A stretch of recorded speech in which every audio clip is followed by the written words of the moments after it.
بسم اللہ الرحمن الرحیم۔ قرآن مجید کی یہ ایک آیت مبارک ہے۔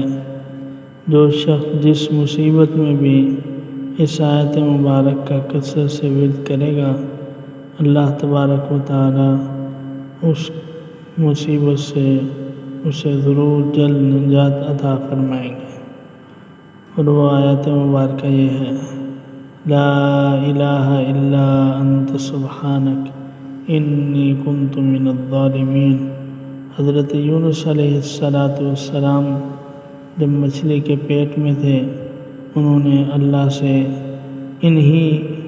اسی دعا کے ذریعے سے مچھلی کے پیٹ سے نجات مانگی تھی، تو اللہ تعالیٰ نے اسے اس آیت مبارک کے ذریعے سے رات کے اندھیرے سے اور سمندر کے اندھیرے سے اور مچھلی کے پیٹ کے اندھیرے سے، یعنی 3 اندھیروں سے نجات عطا فرمائی۔